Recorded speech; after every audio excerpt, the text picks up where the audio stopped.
Hi అండి, నేను miss చరిత గట్టు. Welcome back to my channel. మరి ఈరోజు నేను ఒక వెరైటీ రెసిపీతో మీ ముందుకు వచ్చేసానండి. సో అదేంటో తెలుసుకోవాలని ఈగర్గా ఉన్నారా? ఎస్, చూడండి, మిగిలిపోయిన గోధుమ పిండితోని పాస్తా. ఏంటి విచిత్రంగా ఉందండి? ఎస్, మీరు విన్నది కరెక్టే. మిగిలిపోయిన గోధుమ పిండితో పాస్తా ఎలా చేయాలో చూసేద్దామా? Let's get into the process. చూడండి, నేను రాత్రి చపాతీలు చేయగా మిగిలిన పిండి అండి ఇది. సో కొద్దిగా తీసుకొని మనం చపాతీ అయితే ఎలా చేస్తామో అలాగే పిండి చల్లుకొని ఇలా చపాతీలాగా లాటించుకోవాలండి.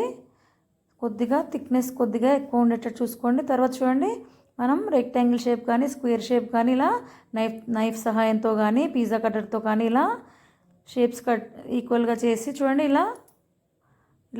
ఇట్లా కట్ చేసుకోవాలండి. ఘాట్లు పెట్టేసుకోవాలండి. ఇలా కట్ చేసుకుని మనకి స్క్వేర్ షేప్ వచ్చేటట్టు ఇలా కట్ చేసుకోవాలండి. తర్వాత చూడండి, ఇలా ఇక్కడ తీసుకొని ఫస్ట్ చూడండి, ఇక్కడ గమనించండి, ఫస్ట్ ఆపోజిట్ కార్నర్స్ తీసుకొని ఇలా ప్రెస్ చేయాలండి. ఇలా ప్రెస్ చేశాక మళ్ళీ ఒకసారి సరిగ్గా ఇలా ప్రెస్ చేయాలి. తర్వాత ఆపోజిట్ సైడ్స్ మళ్ళీ ప్రెస్ చేసి ఇలా కొద్దిగా టిప్స్ ఇలా ప్రెస్ చేయాలండి. చూడండి, శంఖం షేప్లో ఎంత క్యూట్గా ఉంది. మళ్ళీ ఒకసారి చూపిస్తున్నా చూడండి, ఇలా కార్నర్స్ ఆపోజిట్ సైడ్స్ తీసుకొచ్చి ఇలా ప్రెస్ చేసి ఇలా అనాలండి. మళ్ళీ ఆపోజిట్ అండి, బ్యాక్ సైడ్ 2 ఎడ్జెస్ ప్రెస్ చేసి ఇలా ప్రెస్ చేసి ఇలా శంకు షేప్లో వచ్చేటట్టు చూసుకోండి. మీకు ఇలా రాకపోతే జస్ట్ మామూలుగా మీకు ఏ షేప్ కావాలంటే ఆ షేప్ లాగా మీరు చేసుకోవచ్చండి. తర్వాత స్టవ్ మీద ప్యాన్ పెట్టేసి అందులో అరౌండ్ 3 to 4 గ్లాసెస్ వాటర్ పోయాలండి. వాటర్ పోసి అందులో 1/2 teaspoon సాల్ట్ వేయాలి. తర్వాత కొద్దిగా ఒక 2 tablespoons ఆయిల్ కూడా పోయాలండి. ఆయిల్ కూడా ఇలా 2 tablespoons వేసాక వాటర్ బాయిల్ అవ్వనివ్వాలండి. చూడండి, వాటర్ బాయిల్ అవ్వడం స్టార్ట్ అయింది కదా. ఇప్పుడు మనం చూడండి, మనం ఇలా ప్రిపేర్ చేసి పెట్టుకున్నాం కదండి పాస్తా షేప్లో. వాటర్ బాయిల్ అయ్యేటప్పుడు జాగ్రత్తగా ఇలా అన్నీ విడివిడిగా వేయండి. ఒకసారి వేస్తే మనకు అతుక్కుంటాయండి. సో ఇలా అన్నీ అందులోకి వేయండి. మంట లో ఫ్లేమ్లోనే ఉంచండి. స్టార్టింగ్ చూడండి, ఇలా అన్నీ వేసాక మనం వాటిని డిస్టర్బ్ చేయొద్దండి, అలాగే వదిలేయాలి.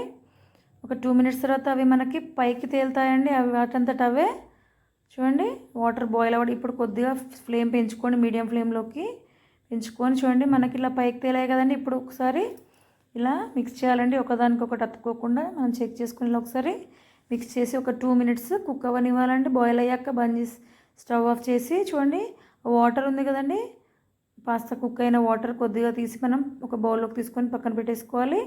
వీటిని మనం తర్వాత యూజ్ చేస్తాము. మిగతా ఎక్సెస్ వాటర్ ఇలా డ్రైన్ చేసుకొని పక్కన పెట్టేసుకోవాలండి. చూడండి, మనకేమి డిస్టర్బ్ కాకుండా అలాగే ఉన్నాయి. పర్ఫెక్ట్ షేప్ మాత్రం చూడండి. సో నెక్స్ట్ స్టవ్ మీద ప్యాన్ పెట్టేసి ప్యాన్ హీట్ అయ్యాక అందులో జస్ట్ ఓన్లీ 1 tablespoon ఆయిల్ వేయాలండి. ఆయిల్ హీట్ అయ్యాక చూడండి, సన్నగా తురిమిన వెల్లుల్లి అండి, చాప్డ్ గార్లిక్ వేసి మనం ఓవర్గా కుక్ చేయొద్దండి. జస్ట్ 1 minute ఇలా సాట్ చేసుకోవాలి. తర్వాత చాప్డ్ సన్నగా తురిమిన ఉల్లిపాయలు ఇంకా పచ్చిమిర్చి కూడా అండి, chopped onion and green chillies కూడా వేసి జస్ట్ క్రంచీగానే ఉండాలండి, ఎక్కువగా ఫ్రై చేయొద్దు.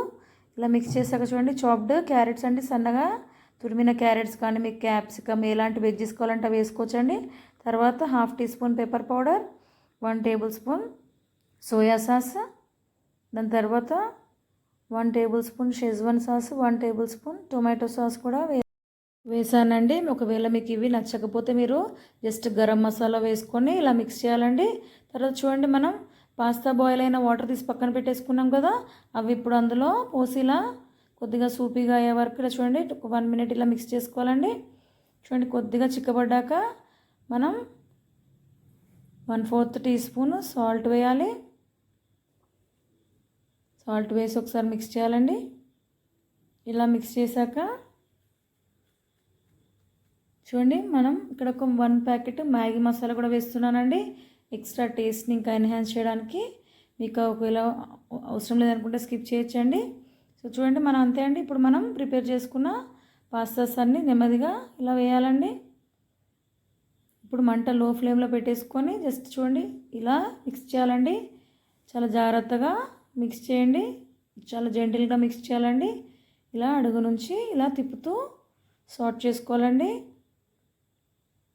జాగ్రత్తగా నెమ్మదిగా ఇలా అడుగు నుండి ఆ స్పైసెస్ అంతా పట్టేటట్టుగా మిక్స్ చేసుకుని చూడండి. చివరిగా స్ప్రింగ్ ఆనియన్ స్ప్రింకిల్ చేసుకోవాలండి. ఉల్లాక స్ప్రింకిల్ చేసుకోవాలండి. చూడండి ఎంతో yummy home made left over గోధుమ పిండితో పాస్తా రెడీ అయిపోయింది. చూడండి మనకి షేప్. సో మరి మన yummy tasty home made pasta ready అయిపోయిందండి. నేనైతే టేస్ట్ చేసేస్తున్నాను. చూడండి షేప్ మనకి శంకులాగా చూడండి ఎంతో పర్ఫెక్ట్గా షేప్ వచ్చింది. చూడండి మరి మన హోమ్ మేడ్ పాస్తా రెడీ అయిపోయిందండి. నేనైతే టేస్ట్ చేసేస్తున్నానండి.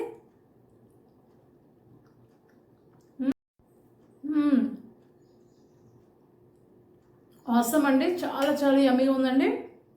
మనం రెగ్యులర్గా చేసుకునే పాస్తా కంటే చాలా యమ్మీగా ఉందండి. నిజంగా చెప్తున్నానండి, చాలా స్పైసీగా, చాలా ఫ్లేవర్స్ అన్నీ మనకి తెలుస్తున్నాయండి. సో డెఫినెట్గా మీరు కూడా ట్రై చేయండి. హోమ్ మేడ్ పాస్తా మీకు నచ్చినట్లయితే డెఫినెట్గా లైక్ చేయండి. సో మరిన్ని యూనిక్ రెసిపీస్తో మేము ముందుకు వచ్చేస్తానండి. అంతవరకు keep watching. Bye. Thank you.